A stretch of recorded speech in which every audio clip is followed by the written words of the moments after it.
ihsan ila yaumil qiyamah. Sobat Mamadu Sosial yang dirahmati oleh Allah, kembali ketemu lagi. Dan tak lupa, semoga kita senantiasa mendapatkan limpahan berkah, mendapatkan limpahan rahmat, dan senantiasa selalu mendapatkan cahaya hidayah. Hari ini saya akan membawakan topik mengenai 4 hal yang bisa menjadi racun hati. Yang pertama adalah melihat secara berlebihan. Yang kedua adalah bicara secara berlebih. Yang ketiga, bergaul secara berlebih. Dan yang terakhir, yang terakhir adalah makan dan minum secara berlebih. Anda penasaran seperti apa? Yuk stay tune.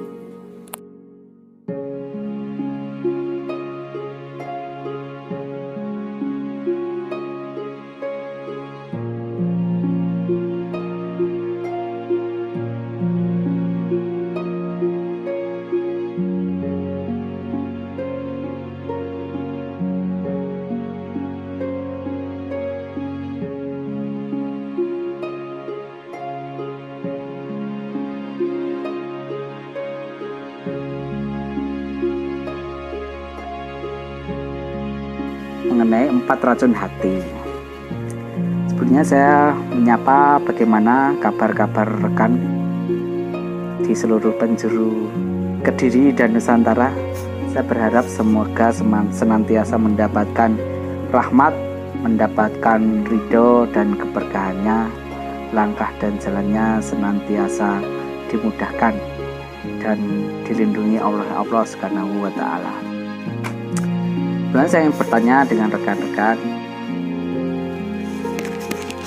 apa sih kira-kira tahu nggak organ dari tubuh kita yang cepat sekali lelah? Kira-kira apa ya? Ada yang dari kita itu menjawab badan, tangan capek soalnya bekerja terus. Jawabannya kurang tepat. Ada yang menjawab mulut soalnya sering bicara. Ya benar juga, kayak FC itu ya juga capek. Tapi bukan itu. Cepet capek sama cepet kotor. Cepet kotor itu ada yang menjawab wajah karena kena debu. Buktinya ini saya ambil tisunya yang putih jadi ternoda kusam. Bukan. Dan jawabannya anggota tubuh kita, dalam tubuh kita yang cepat kotor dan lelah itu adalah hati. Pernah toh kita suatu ketika termotivasi, aku tadi ketemu sama temanku seorang ustadz, aku pengen jadi hafid seperti dia. Agak siang itu tiba-tiba kita ketemu teman kita sebagai pengusaha kuliner yang sukses. Aku juga bisa seperti dia. Siangnya lagi kita ketemu teman kita yang sukses sebagai pedagang ikan hias. Sekarang kan ikan hias itu di pandemi itu agak naik daun. Aku bisa kayak dia. Siangnya lagi ada teman sukses. Sekarang ada tanaman-tanaman bunga yang lagi ngetren itu. Kita pengen seperti dia, berubah lagi. Dalam hitungan detik bisa berubah, nggak lama. Dan itu manusiawi. Artinya apa? Ya benar, hati itu cepat sekali lelah, cepat sekali terombang-ambing, cepat sekali kotor juga. Namun kita selayaknya sebagai manusia yang bijaksana itu kan belajar bahwasanya di dalam surat Al-Isra ayat 36. Dan janganlah kamu mengikuti apa yang kamu tidak mau mengetahui pengetahuan di dalamnya. Sesungguhnya pendengaran, penglihatan dan hati dan semuanya itu dimintai pertanggungjawaban. Jadi di hari akhir kelak itu ingat, dunia itu sementara aja. Dunia itu tempat kita untuk meninggal, bukan tempat kita untuk tinggal. Dan semua yang kita kumpulin, yang kita kejar itu ya enggak kita bawa mati.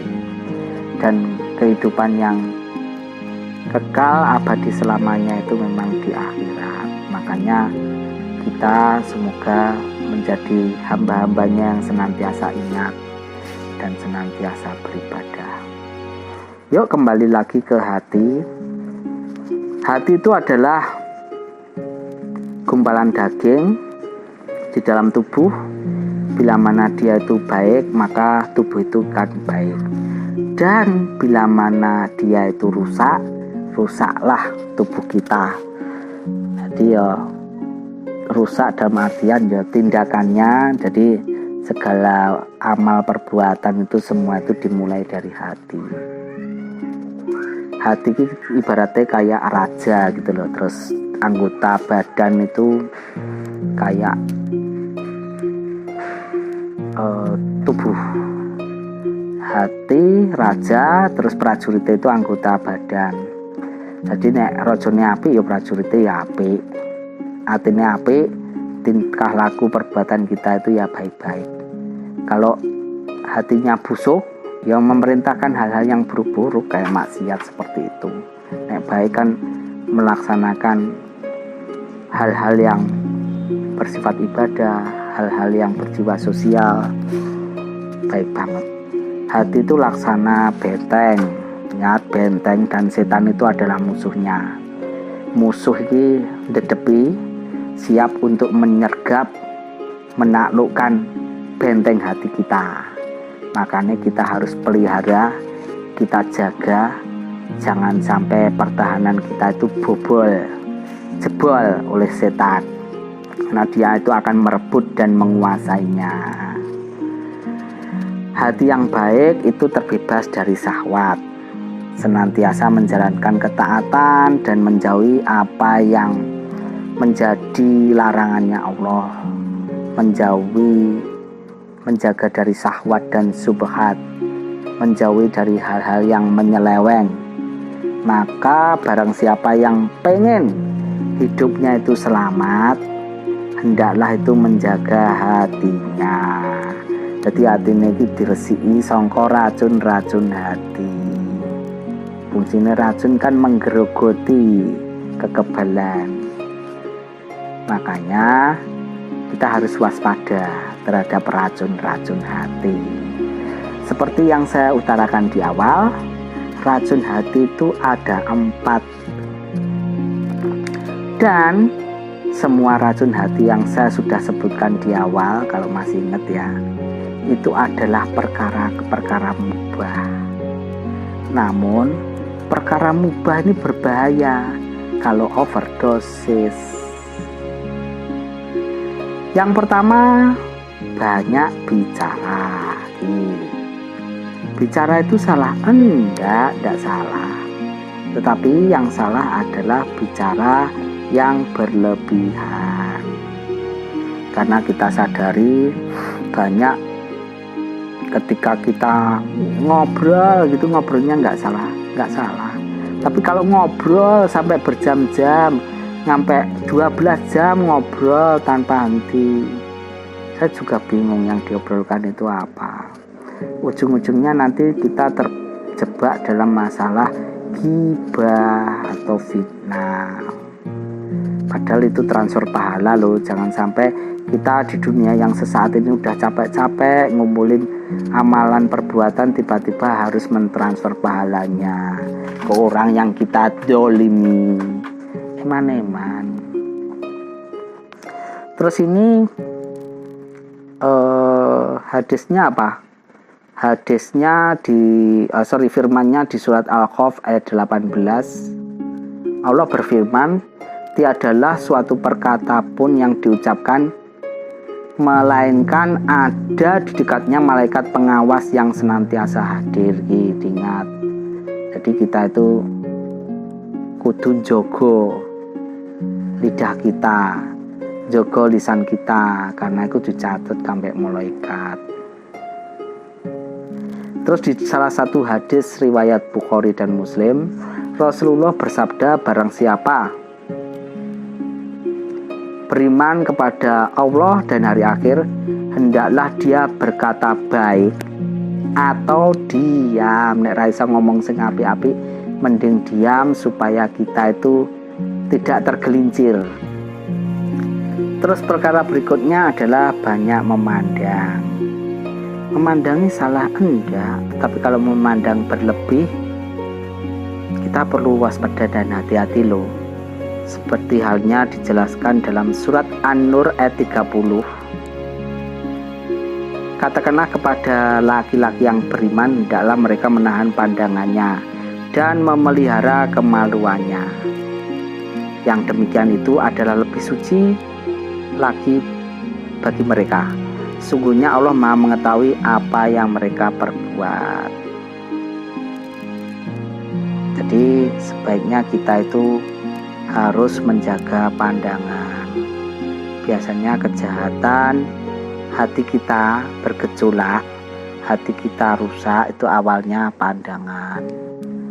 Jadi pandangan itu diumpamakan itu laksana anak panah beracun, anak panah iblis. Apabila kita tidak menundukkan pandangannya, dia akan memberikan kenikmatan yang semu. Akhirnya setan nebeng dan panahnya itu meluncur dan akhirnya masuk ke dalam pintu hati kita. Disinilah cara setan itu nebeng.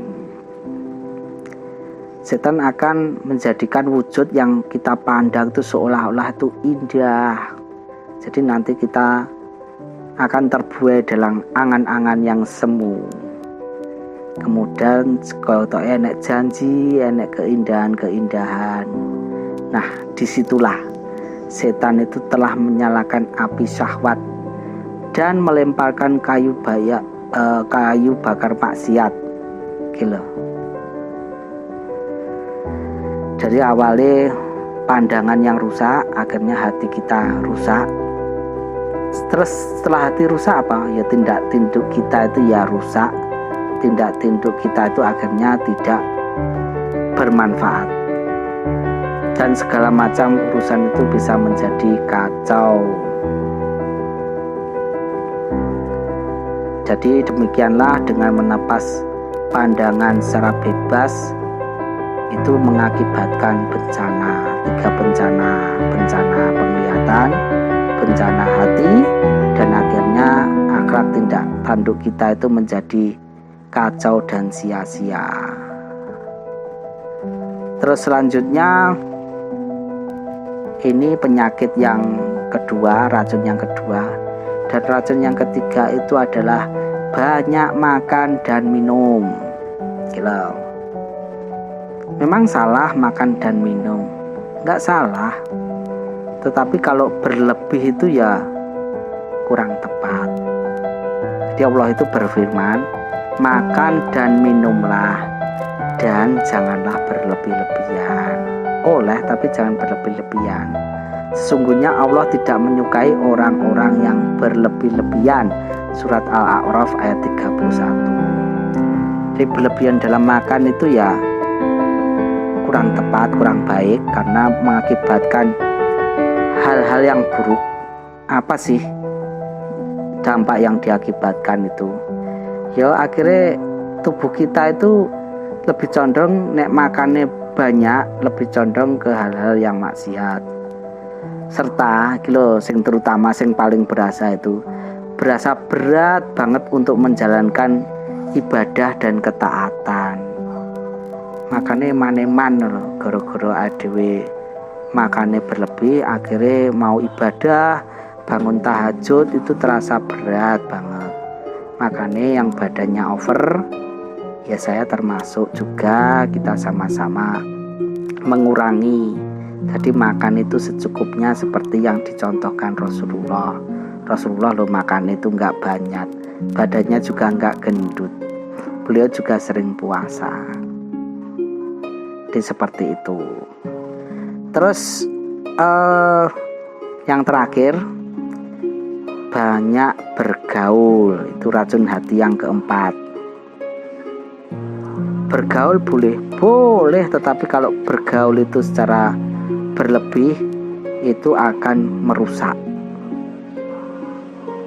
Dan iso ade bergaul itu ya kita bisa memilih teman. Jadi teman itu ada dua kelompok, teman yang baik sama yang tidak. Nah, semisal kita tidak bisa ibaratnya milih teman, itu adalah bencana. Kok bencana ya? Ya, sebagaimana dijelaskan di surat Al-Furqan ayat 27-29.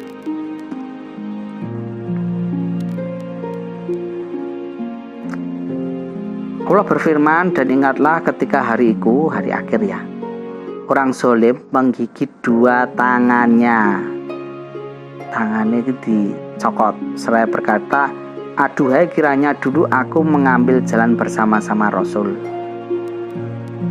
Kecelakaan besarlah bagiku kiranya aku dulu tidak menjadikan fulan itu teman akrabku, goro-goro koncoi dia tersesat. Sungguhnya dia telah menyesatkan aku dari Al-Quran ketika Al-Quran itu telah datang kepadaku, dan adalah setan itu tidak mau menolong manusia. Ya, setan ini gayanya konco-konco. Setelah di yaumul hisab, ya dia itu tidak bisa menolong. Makanya orang-orang yang bermaksiat itu, orang-orang yang salah memilih teman itu ya getun. Dan ini sudah dijelaskan di Al-Quran, makanya kita jangan sampai tergelincir. Sebagaimana Rasulullah pernah mengingatkan, perumpamaan teman yang baik dan teman yang buruk adalah seperti penjual minyak wangi dan pandai besi. Semisal koncone adewe iki penjual minyak wangi, maka kita akan mendapatkan bau wangi darinya.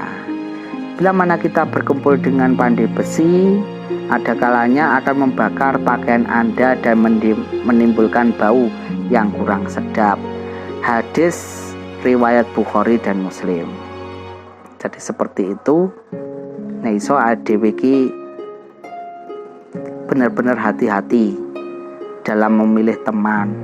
Karena kalau ibaratnya kita itu dalam memilih teman itu koyok kita mencari orang-orang yang nanti akan memberikan syafaat kita ke hari akhir. Jadi jangan sampai kita itu menjadi orang yang rugi karena kelalaian kesalahan kita dalam memilih teman. Wis di dunia itu tidak bisa menasihati, di akhirat itu tidak mencari. Kalau teman yang baik kan akan mencari kita, akan membawa kita di surga yang tentunya semua kita rindukan. Jadi seperti itu, hati-hati dalam memilih teman. Makanya alangkah bagiannya kita bila mana diberikan rezeki oleh Allah berupa teman-teman yang soleh, teman yang selalu mengingatkan dan menasihati untuk tetap istiqomah dalam beribadah, dalam menjalankan ketaatan, sehingga kita akan selamat dari api neraka dan masuk surga. Itulah teman yang patut kita cari, yang bisa memberikan manfaat buat kehidupan akhirat kelak nanti. Amin amin ya rabbal alamin. Yuk, tadi ingat ya tentang racun hati yang perlu kita waspadai. Itu adalah perkara mubah yang berlebihan. Jangan sampai kita terlena. Yang pertama adalah pandangan yang berlebihan. Yang kedua adalah bicara yang berlebihan. Yang ketiga makan yang secara berlebih. Dan yang terakhir tadi adalah banyak bergaul yang sembarangan. Semoga kita semua senantiasa selamat hati kita, selamat dari racun dan kotorannya, sehingga hati kita bersih, bersinar, dan kita berjumpa di surganya Allah. Semoga kita semua yang ada di sini diberikan qalbun salim. Kita senantiasa ingat, senantiasa muraqabah, merasa kita bahwasanya selalu diawasi oleh Allah, sehingga selamat terjaga diri kita dari perkara syahwat dan subhat. Kita diberikan keistiqomahan dan menjalankan sunnah Rasul. Kita terjaga lisan kita, terjaga pandangan kita, terjaga makanan dari yang diharapkan, dan insya Allah kita semua dipertemukan dengan orang-orang yang soleh. Amin amin ya rabbal alamin. Sekian dari saya, kurang lebihnya mohon maaf. Sampai ketemu di sesi sharing berikutnya. Kurang lebihnya saya mohon maaf. Wabillahi taufik wal hidayah. Wassalamualaikum warahmatullahi wabarakatuh.